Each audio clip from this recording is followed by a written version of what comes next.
going on? Back with another J&A podcast. I'm Aaron, and on the other side, we have the one and only JJ. How you doing, brother? I'm doing pretty good. Glad to be back at the comfort of my own home. How you doing? I'm doing good, man.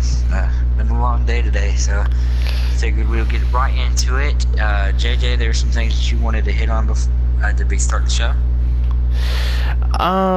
Yeah, we're just gonna start out how we normally start out. Let's talk about what impressed us from this past NFL week. Like, what really caught your attention?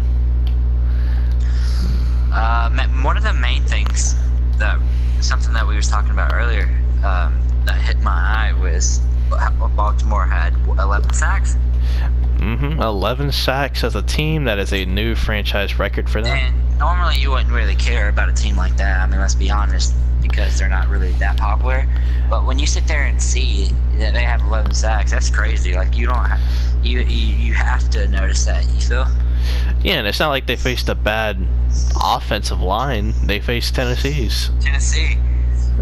It's not like they faced, and no offense to these teams, but it's not like they faced Seattle or Arizona's offensive line.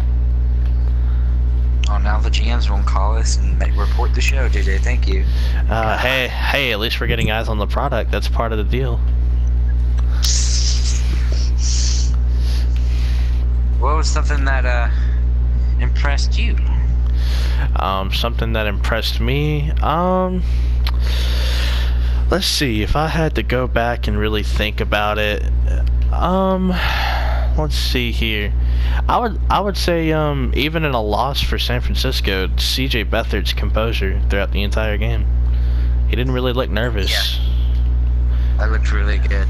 That game was, he threw a lot of good passes. He only had the one pick, but I mean, that was just a great play from Kevin King. But I mean, he looked composed the entire time. He was throwing with confidence, and when you have a backup come in there and have to play as well as he did, I mean, it could be rough being thrown under the fire, and he just looked very confident out there, and I appreciated that.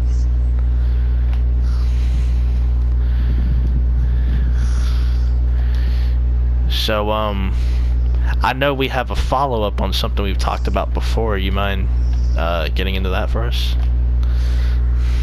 Are we talking about the one and only Le'Veon Bell situation? We sure are. Our good friend Lev Bell. We don't know him personally, but, Le'Veon Bell still hasn't reported to the facility. There was numerous reports that was hit on that after the Falcons game, or 2 weeks after the Falcons game, which would be, what's the team? It would be this week that he would be reporting. So that's it. My bad. I just couldn't think about who they were playing this week for some reason. So he was supposed to either report the week after the Falcons or this week, but still no sound of him. And in a interview with Big Ben, they asked Big Ben if they would welcome him back with open arms, and Big Ben simply said, "Of course, but that is if he shows up." So take that as you will. That's something I wanted to ask you about, JJ. What do you think you inferred by that? The way he said it, how he's like the way he worded it. I wish I would have been there in person to hear him say that, because I want to know if he was being petty or if he was being humble. Because we know how Big Ben could be from a week-to-week basis. How about this? I'm not even going to try to blow it up. He was being more on the humble side. But I don't care how humble you are. That is not a way to say it humbly. Like, he literally said, of course, he said, well, yeah, we would welcome back in open arms if he would show up. That's how he said it, but he was being humble about it. So I don't know how you can make that humble. But I didn't know exactly how to think about it. Yeah, and the only reason I brought it up like that is because we know how Big Ben is. Every other week he's contemplating retirement, or he's hurt, or he's just going to have a great week. So we just know how Big Ben is on a week-to-week basis. So if he was saying it petty, oh well. If he was saying it with class like I know he did, or I hope he did anyway, then that's great as well. That's a good message. And something's coming up that we all know. It's almost week 8 coming very soon. And that means a trade deadline is coming. The and what deadline. happens on trade deadline? There are major Deals are trades. made. Numerous deals are made as in the past that we've seen on trade deadlines. Yes. So with that said, do you see Le'Veon Bell getting traded at the deadline? I do personally. I'm not going to go in detail with what team because honestly that's just a guessing game at that point. But do expect Le'Veon Bell to not be a Steeler by week 8. Now, is that your final prediction? Yes. Let's see. I hope he gets traded, but something tells me he's not going to. And if he doesn't get traded, guess what that means? He's getting his contract. There's no other way they would not trade him unless they're giving him his contract. Yeah, and that's why I say, like, I feel like he should be traded, like, personally, but I don't know. You know, this is the Steelers we're talking about here. And that can go for any team. Like, we're talking about this organization. They're really high on James Conner right now. Great interview the other day, too, from James Conner. Yep. And so, I mean, if you're so comfortable with your guy, and I'm not even saying that in a petty way, if you're truly comfortable with your guy, this goes from any team, why not trade the guy that's not showing up? And that's what they need to do. They need to get their value from Le'Veon Bell while they can. True. And just go on with their day. James Conner, if he's a beast, he's a beast. If he's not, he's not. Go on with your day. Go ahead and make the trade. Get what you got to do from that. Get what you got to get. Go on to the next week. And speaking of James Conner, I did mention... Drama-free. Go on to the next week. Drama-free. Yeah. Speaking of James Conner, I did mention that he had a great interview. On First Things First, he was talking about, of course, his battle with cancer and having a good relationship with, you know, other NFL players such as Eric Berry, who suffered from leukemia, lymphoma, and other stuff like that, dealing with cancer. It was just really good, but it wasn't just talking about his journey, it was talking about his time with Pittsburgh, and he said that he credits Le'Veon Bell for basically being in this position, and he wasn't saying it in a petty way like, oh, thank God he didn't show up because now I get to shine. Like, he truly meant that. Like, he was like, man, as soon as I came in the door, he was like one of the first guys that kind of like showed me what to do and kind of taught me the playbook. And I thought that was really cool for a star running back to do that. Yeah, there's not that many people that is that humble. Yeah, for sure. So I really appreciated that interview from James Conner. And I know he's made out to look like the villain because he is starting in the place of Le'Veon Bell, and I think a lot of people are pro player these days, so he's in a rough position in terms of like media and fans, but I think he's handled it well. Yeah, it's yeah, that's my thoughts on it though. I ain't got nothing else to say about that. Alright, so let's move on to the your next topic. We'll touch on a few games and then we can get into some more juicy stuff. I do want to talk about some certain games. It's kind of going to be out of order. It's basically going to be whatever comes to mind first. But we're going to start off with the Sunday Night Football matchup between the Chiefs and the Patriots of last week, or last Sunday, I should say, excuse me. It was a 43-40 victory for Tom Brady and company.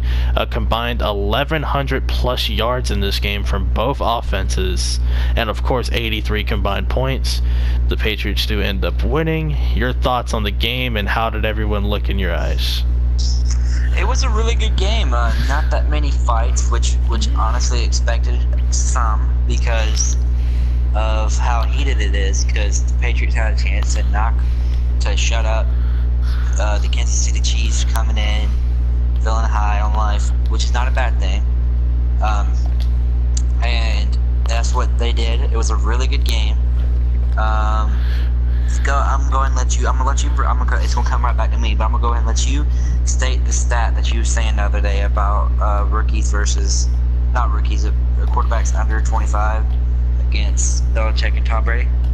Yeah, so the stat is basically quarterbacks that are 25 or younger, and I think going into this game it was like 1-24, and the 1-24 was actually one Colin Kaepernick, who was 25 years old.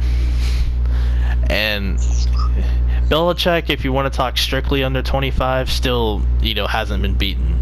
by a young quarterback. That includes guys like Blake Bortles, Derek Carr. I mean, you can throw the names out there. Basically, guys they faced in the playoffs as well. And so that's that.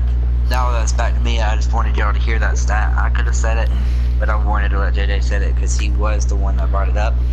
Thank you. It was a classic game. There was only one thing that was really messed up about the game, and this is going to be a whole nother segment. So what I'm about to say, we're going to talk about it for a good 2 minutes because it needs to be talked about. Okay.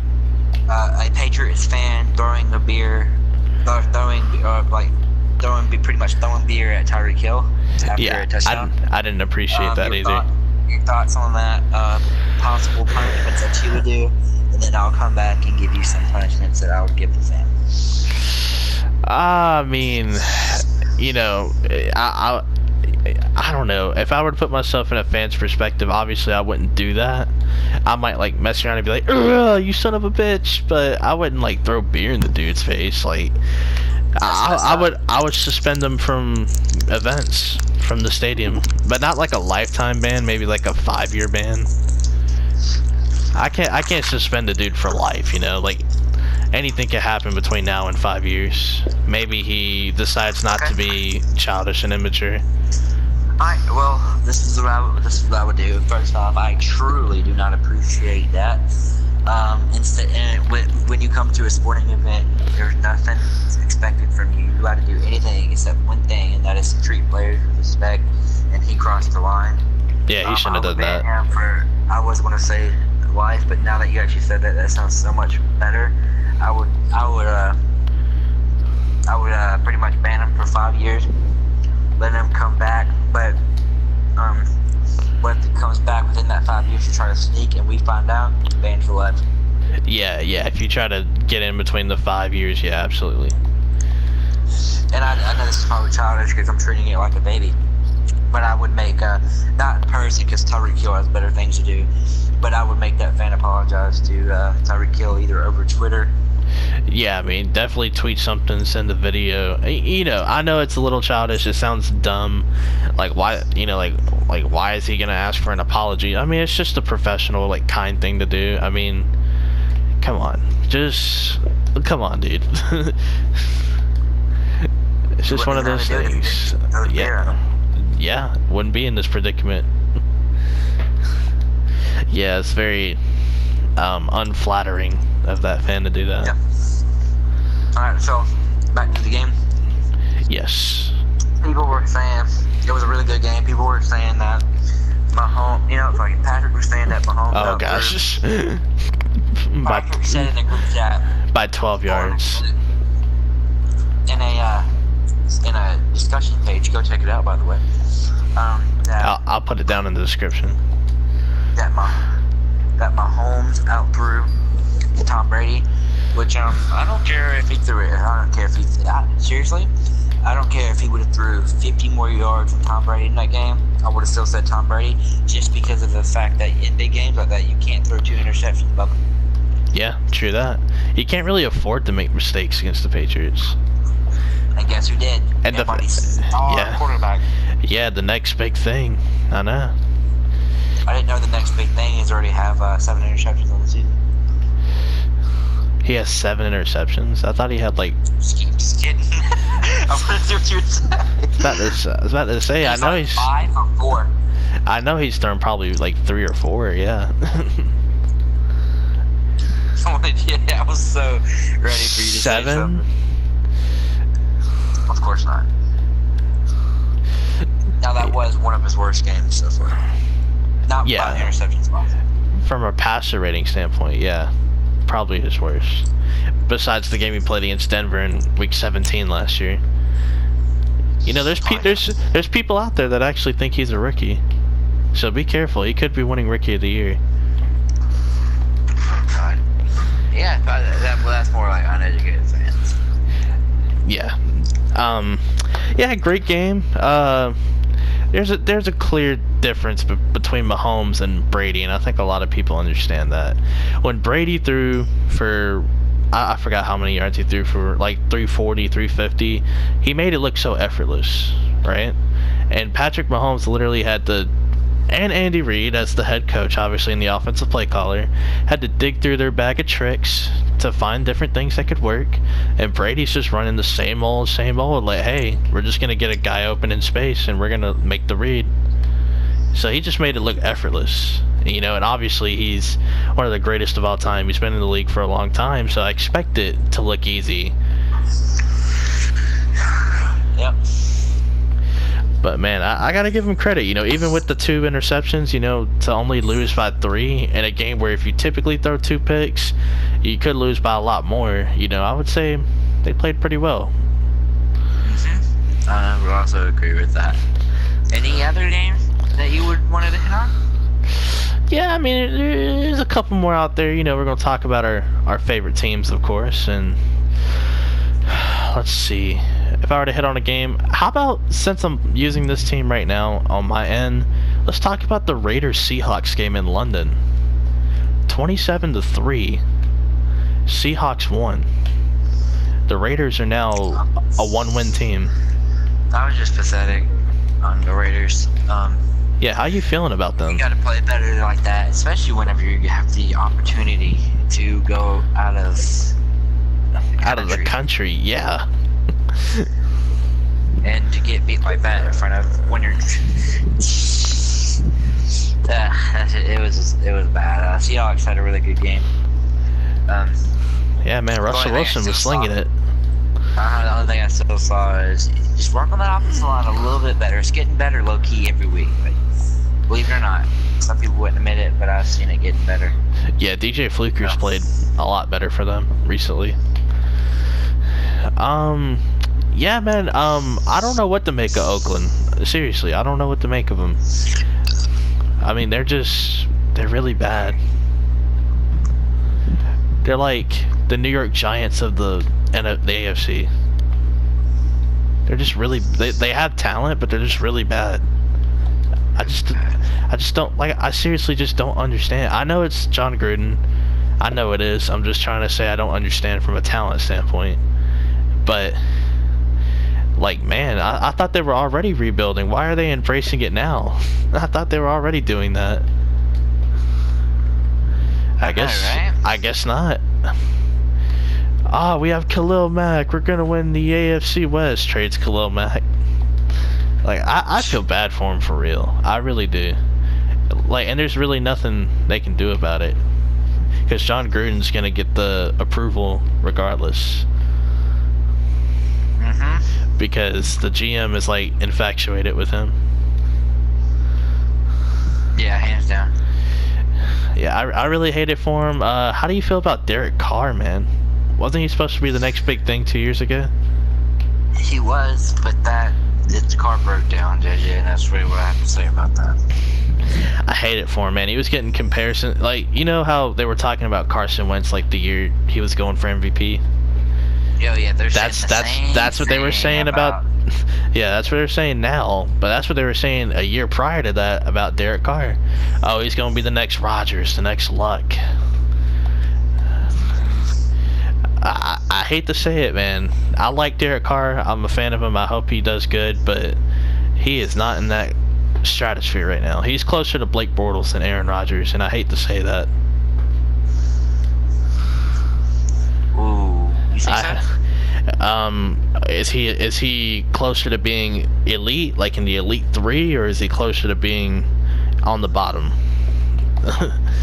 Just based on this season. Let's make it better. Is he closer to the top 7, or is he closer to the bottom 7? Bottom 7. Leave it at that. You think he's closer to the bottom 7 out of all 32 quarterbacks? He's not in that top 7 stratosphere. That's for sure. Damn. Okay.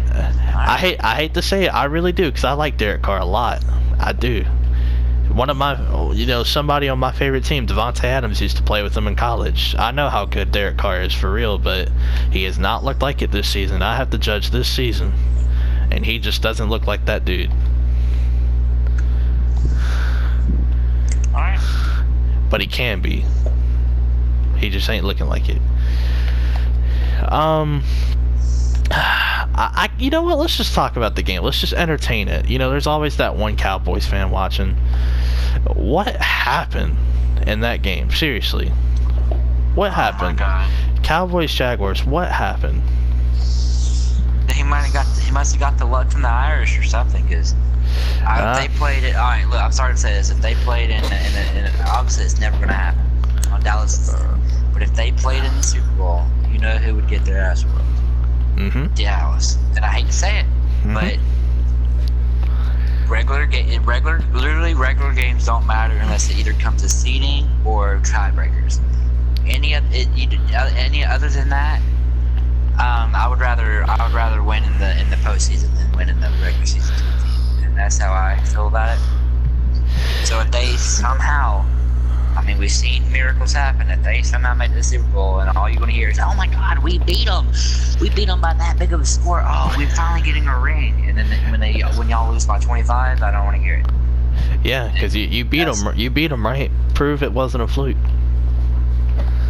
Like, listen, I don't know how they did it. I know this Jaguars offense is below average in terms of like the passing game. The run game, I think they're pretty good when healthy.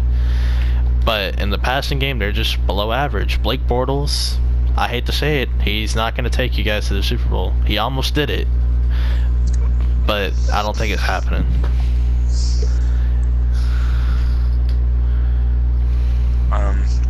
And then that for me would just be a to be continued type deal.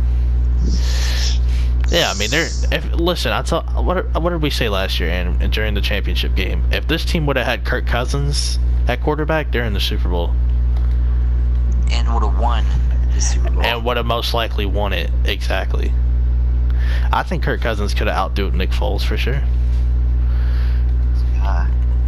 But it's just unfortunate, man, and that was just a well-rounded game from Dallas. It was just one of those games that's probably not going to happen again this year, but it was good to see, I guess, if you're a Dallas fan.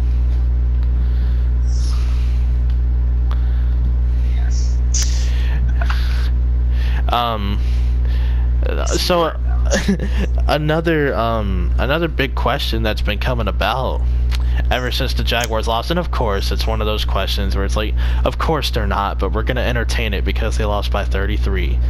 Do you think the Jaguars defense is just slightly overrated? No. Alright, now tell me why. I'm not gonna disagree with you. Overrated, but or not. I'm not gonna say they're over. What's the word? They're not overhyped. It's hard, man, because I know what they can do, and if they're just jumping like that main guy. I can't even think of his name. Is who brought it up, and now everybody's tripping out about it. But other than that, man. If he wouldn't have said something, then a lot of people wouldn't even be talking about this right now. And I hate to say it like that, but it's true. Yeah. Last year, I know it's last year, but I'll get to my point in a second. Last year, nobody was talking about is Jacksonville overrated because we knew they're not. Well, I'm sorry to tell you, but defenses do have off years sometimes. It happens. I mean. I remember everybody last year fighting for the Houston Texans defense in fantasy, and what happened? They were the next big thing. Everybody was talking about them. You got to consider they did have a lot of injuries, so we do have to. Yeah, and that's what I'm saying. And I know it's different. It's a different circumstance, but that's what my point is. My point is they nobody was calling them overhyped and stuff. I mean, defense. Or my point is that some defenses have off years. And that's what I'm saying, and this might be that for them. But don't expect this, especially with this type of defense. Now, maybe with Houston, I would have said, "Hey, it's going to happen all year." This is going to be an Atlanta Falcons 2016 type of defense. Not obviously they didn't have no top 10 defense in 2016, but they did get that defense settled again within the last quarter of the season, and I expect that to happen. I expect Jacksonville to be the Jacksonville we all know and love by week 12. By week 12, okay, so good points. Now, can I say one more thing before you hit it? Yeah, go ahead. Now, will it be late by then? Probably, because of who's under the helm at quarterback.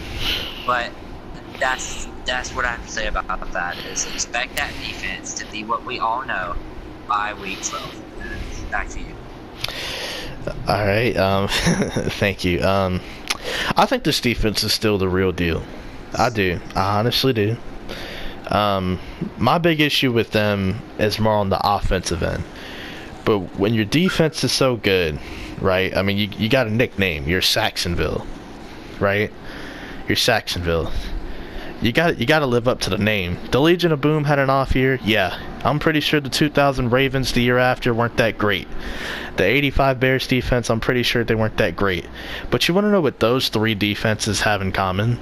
They actually won something. What have the Jaguars done? They made it to the championship game. That's not good enough if you're the best defense. You got to win that shit. If your name's being brought up with those three defenses in terms of just overall talent and potential to be like the best defense ever, you got to take it. You just have to. And this season, they're going to be a top 10 defense. I think right now, they're ranked somewhere in the top 10. I want to say they are like 8th or 9th this year. And that's only because of the Dallas game, because they gave up 40. I think before that, they were like number 7, or not number 7, like number 5. But that's my big issue. I mean, when the Ravens won that Super Bowl in 2000, they had Trent Dilfer at quarterback. You know what I'm saying? They didn't have anything extravagant. The only defense they did was Russell Wilson. Jim McMahon was the quarterback for the 85 Bears. They didn't have anything exciting at quarterback either, nothing sexy. My point is, if you're supposed to be that good of a defense, that elite, top 3 all time, you got to win it. There's no excuse. I see what you're saying. But you also can't expect them to get a 3 or like a stop every single drive. That's asking a lot. Things happen. No, I don't even think any of those defenses are capable of getting a stop every drive. What my point is they are being mentioned as the best defense. And yeah, they're going to have an off game like this one. But I don't really think, truthfully, they can have an off year. An off year would be them being like 17th in the league when they're supposed to be a top 5 unit. Minnesota so far. But it's not going to be that close, by all means. Oh, I know. I'm just saying that's an off year. These guys aren't going to have an off year. But I would like to see them play in the Super Bowl before we start mentioning them with these top defenses in history. I would like to see them winning a meaningful ball game. Beating the Steelers doesn't count. You got to beat Tom Brady and company. They did last year. And what did they? Underdogs in that game. And what did they do the game after? They got. I'm not even trying to make this, but this is truly what happens. They had that game won until the refs got involved. Yeah, I'll agree with you, but they ended up losing. That's my point. And if they want to be this elite defense, they have to play in the Super Bowl and potentially win it. If those other great defenses can do it, why can't they? With limitations at quarterback, aside from the Seahawks, because they had Russell Wilson, obviously. Yeah, but that's what you're saying. Yeah, I mean that's all. I mean they're Saxonville, yeah. What's some other things we're going to say now? Let's just talk about our favorite teams right now. So the Falcons beat the Bucks, 33-29, a wild finish. Matt Bryant literally leaving it all out there on one kick. How did you feel about that game from, your perspective? It was a good game overall. Falcons stopped scoring in the second half, which if they would have literally scored one more touchdown, it wouldn't have had to came down to that. But they just kept on stopping us in the second half, which that was a good coaching adjustment, I guess. But overall, it was a pretty good game. Falcons played well. Tampa played well in the second half. Falcons out-dominated Tampa in the first half. The Tampa Bay out-dominated the Falcons in the second half, but Falcons were able to hold on. And I don't know how about you. I would rather have a better second half than the first half in any game. Yeah, definitely. But I'd rather them just play a whole game. That goes for any team out there. What did you think of Jameis as his first game back as a full starter? Jameis, he threw 2 picks, but other than that, it was a pretty solid performance from him. He was putting balls where it had to be. One of the 2 picks wasn't his fault because it hit his receiver in the chest and it popped up in the air, and whatever happens there, obviously he can't control. Yeah, it's a pretty solid game back. Like I said, it's out the 2 interceptions, and pretty good game. Yeah, man, I gotta tell you, this game was really good, and I expected it to be high scoring because the Falcons, due to certain circumstances, aka injuries, are 31st in defense, and Tampa Bay dead last. Obviously, we know the result of that. They lost their coordinator. Matt Ryan, he did play most of this game, or not most of the game, but a good portion of it without Mohamed Sanu and Calvin Ridley, and he was still finding people open. Half. Yeah, the second half, and they got hurt in the second quarter with like 2 minutes left. Yeah, so he played basically a whole half without his second and third receiver on the depth chart, and they were able to get Ito Smith involved. I think he had a touchdown in that game, becoming a new fantasy football commodity out there. So shout out to Ito Smith. And Matt Bryant, of course, leaving it all out there on that kick, and the defense, on that final play, they caused one bad lateral towards the end that Deshaun Jackson muffed. I don't think he would have crossed the goal line, but he had a good angle. It would have been really exciting to see if they had to review that over and over. But thankfully for Falcons fans, it was stress-free. It was a stress-free finish because we didn't have to worry about a review or anything like that. Yeah. Right. So, shout out to them. They took care of business, and they're going to have an exciting game against the Giants on Monday Night Football. Some must-watch TV. Speaking of Monday Night Football, this past Monday, the Green Bay Packers played the San Francisco 49ers in a game that was closer than a lot of people would have expected. Yeah, the top 10 defense of the Green Bay Packers took the field and gave up a 30-burger to C.J. Beathard. But that wasn't the story of the game, even though we mentioned that in the beginning. Aaron Rodgers and company and the defense on the final drive were able to come together as a team and put these guys away. So, how do you feel about both sides? Something me and you disagree on a lot is that I'm trying to tell you that Green Bay has a good defense this year, and you don't want to accept it. But the reason I'm putting it on you so hard is because when it comes to if y'all make the playoffs, that's all we're going to hear from you is about how good y'all's defense is, and I don't want it to be that way. So, and that's why I'm keep on bugging you about how good their defense is, just so you know if it ever happens. I didn't want to hear you say about how you knew they had a good defense all along type shit. I'm not that kind of fan. You've known me for a long time. I'm not that type of fan. And I'm not saying you are, you know what I'm saying? But I think they're a good defense. Obviously, as you can tell, like 3 games already this season, when it came down to it, I don't care how much they gave up during the game, which actually all year has not been that much to some teams, which I recall. They always finished it in the last drive, which, if I'm not mistaken, where it counts. Yeah. And because it's a totally different story than say, man, you know how many yards, you know how many points they gave up on us, or man, I can't believe they stopped them on that last drive. Just get it, we won, And I'm sure as a Packer fan, you want to be saying that more than damn, they just, What I want to be saying is, damn, the defense won me a game, instead of damn, Aaron Rodgers had to save these guys again. That's what I want to be saying. Technically, if they make a last minute, if they make a stop, that's when them winning the game in my eyes. If they make a stop, like the Falcons, you could say Matt Bryant won the game, which obviously you know how I feel about that. But then you can come back and say that the Falcons defense won that game because guess who stopped them from scoring? Matt Ryan didn't come out there and play free safety. You feel me? He sure didn't. Julio did. You know what I'm saying? Maybe Devontae Adams should play corner or safety. How about that? Strong safety. We need one. Literally in jump ball situations, put your receivers out there. Yeah, but not all. Unfortunately, our head coach isn't going to do that, which sucks.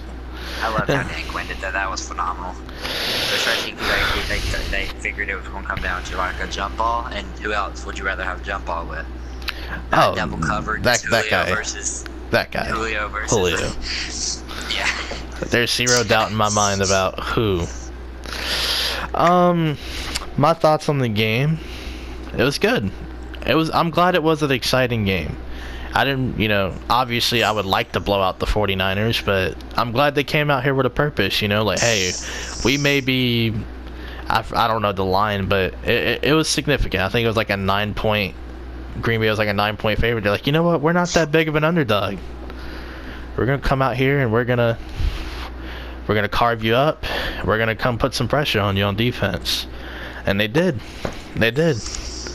And to their credit, aside from the one pick, the one brilliant play made on defense, I'll give them credit where credit's due. Congratulations, defense. You played well for half of a quarter. I'm impressed. Why can't you give me that the whole game? Not necessarily stopping them every drive, but I need consistency, and that's my big issue with this defense. They're tied for 15th in the NFL now. They were 6th like 2 weeks ago. Now they're tied for 15th with the Chargers. They're 0.17 points above the average in scoring defense. That's not where you want to be. Right. But overall, it was a good game. Is that the two big games you want to talk about before I bring up a topic that I wanted to hit on?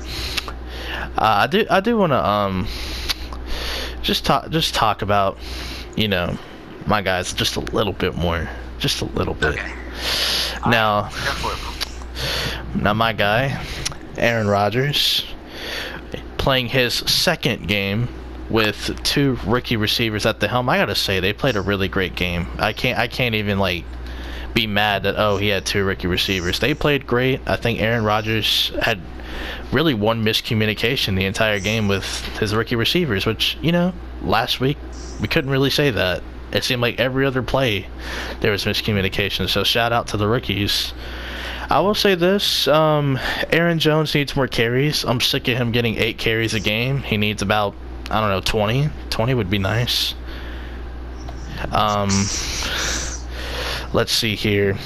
Rodgers played well. The second straight game of 400 yards and no interceptions. First time in NFL history that's happened.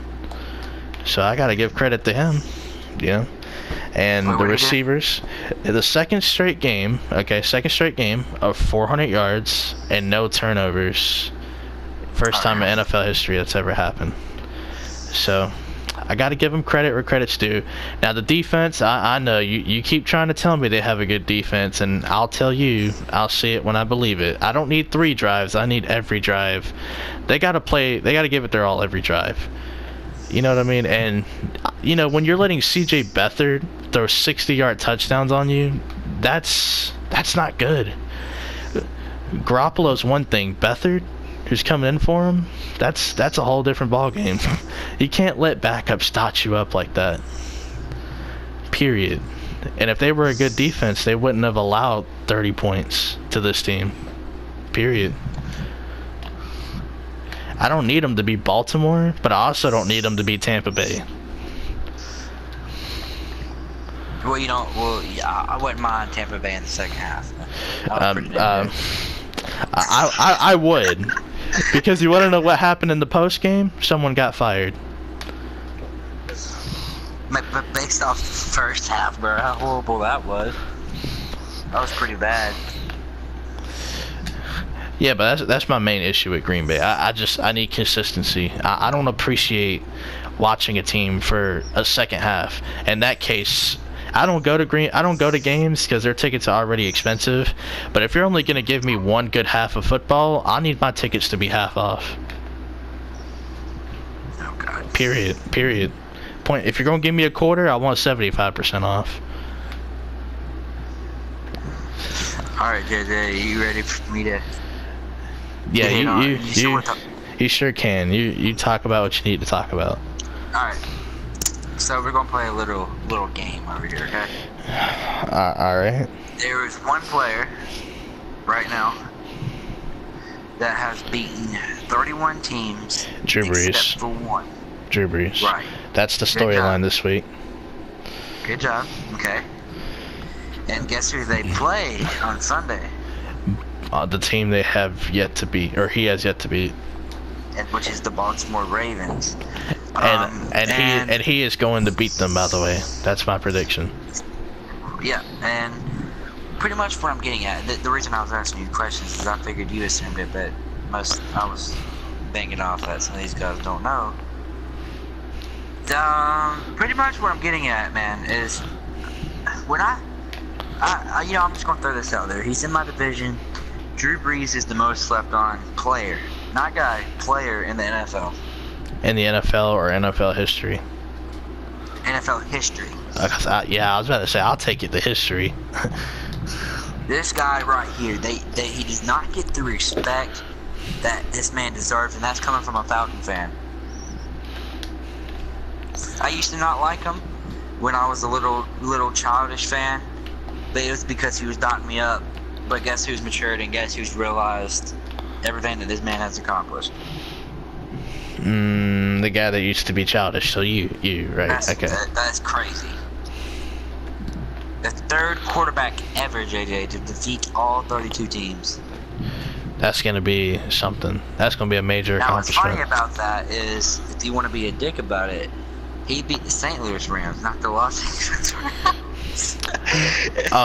He'll get a shot at them later.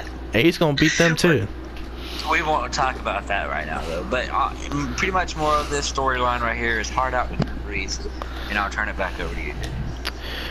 Oh, well, Drew Brees, I mean, you see, people have all these definitions for greatest of all time, right? People think, is it accomplishments? Is it talent? Is it stats? Is it a little bit of everything? Because I think if we're going to categorize the greatest of all time, Drew Brees has to be statistically one of the greatest of all time, right? I would assume. It's crazy. I mean, the dude broke like a ton of records that he was pretty close to in like the game against Washington. And then who did they play? I forgot who they played the other day, but another win for them in the win column. But I think they'll come out here against the Ravens. I think they'll beat them. I know the Ravens right now have the #1 defense in football. I think, yep, they do. They have the #1 defense. They're only giving up an average of 12 points. And I think Drew Brees and them are going to come out here. They're going to dot these boys up. Like, Drew Brees is about to feast on them, for real. He's gonna be determined to beat these guys.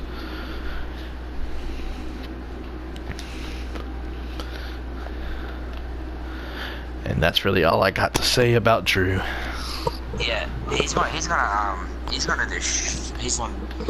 is gonna be one of their biggest tasks. But like I said, I'm not gonna sit here and just hate on them automatically for being the #1 defense. I'm gonna let them prove why they're the #1 defense. You feel me? Well, yeah. I'm not gonna be one of them analysis to say, oh my God, they're only the #1 because of this. I'm gonna let them go up there and show me why they're #1. Okay? Yeah. Obviously, they're not going to handle Drew Brees. My man Drew Brees is about to put the pink in the stink, if you know what I'm saying. But sure.